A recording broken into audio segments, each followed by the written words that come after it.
लोकसभा इंतखाबात ने साबित किया कि बीजेपी ने कश्मीर में अपनी पार्टी और पीपुल्स कॉन्फ्रेंस की हिमायत की है। यकीनी तौर पर पार्टी अब असेंबली इंतखाबात में इन दोनों जमातों के साथ कुछ प्री पोल या पोस्ट अलायंस करेगी। उधर नेशनल कॉन्फ्रेंस ने पीडीपी से ताल्लुकात खत्म करते हुए कांग्रेस से हाथ मिलाया। सियासी माहिरीन का कहना है कि जम्मू कश्मीर में इत्तेहाद के महाज पर बहुत ज्यादा गैर मुतवक्के पेशरफ्त होगी। इनका कहना है कि 4 जून को आने वाले नतायज जम्मू कश्मीर में मुस्तकबिल के सियासी इत्तेहाद के लिए रोड मैप तैयार करेंगे। माहिरीन ने जम्मू कश्मीर और मरकजी सतह पर मुस्तकबिल में बीजेपी और नेशनल कॉन्फ्रेंस इत्तेहाद को भी मुस्तरद नहीं किया है। बीजेपी हमेशा, देखिए पॉलिटिक्स में कोई दुश्मन नहीं होता, कोई दोस्त नहीं होता। बीजेपी नेशनल कॉन्फ्रेंस की बड़ी अच्छी स्ट्रांग एलाई रही है 2002 में, और ये अगर इलेक्शन जीती है और वहाँ हंग पार्लियामेंट आती है तो मैं तो ये समझता हूँ NC can be ally to Bharatiya Janata Party in the coming results और कमिंग गवर्नमेंट। और इसके साथ साथ अगर आप देखें, क्लोजली देखें कि सर्वाइवल ऑफ फिटेस्ट की एक लड़ाई होती है, और हर पार्टी के लिए, हर पॉलिटिशियन के लिए उसका सर्वाइवल बड़ा इंपॉर्टेंट होता है। तो रुझान किस तरफ कौन चला जाए ये कहना जो होता है प्रीमेच्योर। सुहेल काज़मी के मुताबिक आर्टिकल 370 की मनसूखी के बाद नए सियासी ग्रुप सामने आए हैं। इनका कहना है कि जमाते इस्लामी जैसी कई दीगर तंजीमों ने इलेक्शन लड़ने की ख्वाहिश का इजहार किया है। इनका कहना है कि अगर जमात को इलेक्शन लड़ने की इजाजत दी जाए तो इसका कैडर बीजेपी के साथ भी इत्तेहाद करके हैरान कर सकता है।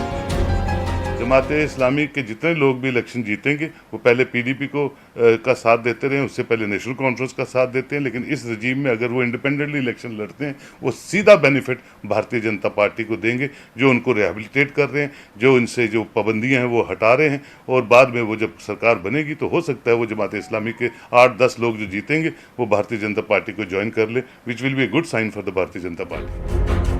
एनसी कांग्रेस और दीगर पार्टियों ने भी आने वाले इंतखाबात में हम ख्याल ग्रुपों के साथ इत्तेहाद बनाने पर गौर व शुरू कर दिया है। ये देखना दिलचस्प होगा कि आया नेशनल कॉन्फ्रेंस और कांग्रेस का असेंबली इंतखाबात में प्री पोल या पोस्ट पोल इत्तेहाद होगा। अगरचे लोकसभा इंतखाबात में इंडिया ब्लॉक से पीडीपी को शामिल न करना बीजेपी मुखालिफ ब्लॉक के लिए वाकई एक बड़ा धचका था। फिलहाल तमाम सियासी जमातों के कायदीन ने अपनी हिकमत अमली का इंकशाफ ना करना ही बेहतर समझा और इसके बजाय इंतजार करो और देखो कि पॉलिसी अपनाई है। अलायंस जब इलेक्शन अनाउंस होगा तो उस वक्त पार्टी फैसला करेगी। हमारे पास जो पार्टी की सेंट्रल वर्किंग कमेटी है वो फैसला करेगी, पार्लियामेंट्री बोर्ड है वो बैठेगा, फैसला करेगा। उस वक्त उन हालात में क्या होगा।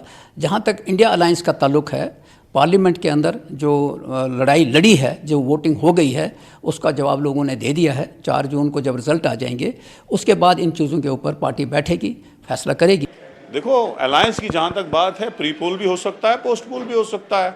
हमारे अलायंस पार्टनर है, वो हमारी मर्जी, हम क्या नहीं है। अभी तो अपनी पार्टी ने अपने जोर पे ये साबित किया 4-4.5 साल के अंदर कि वो एक जम्मू कश्मीर की सियासत में एक फैक्टर बन के उभरी है। पीडीपी के कैंडिडेट से काफ़ी टफ मुकाबला हुआ, वोट काफ़ी संख्या में पड़े, तो इसका जाहिर है कि अपनी पार्टी अपने आप एक वजूद में आई है।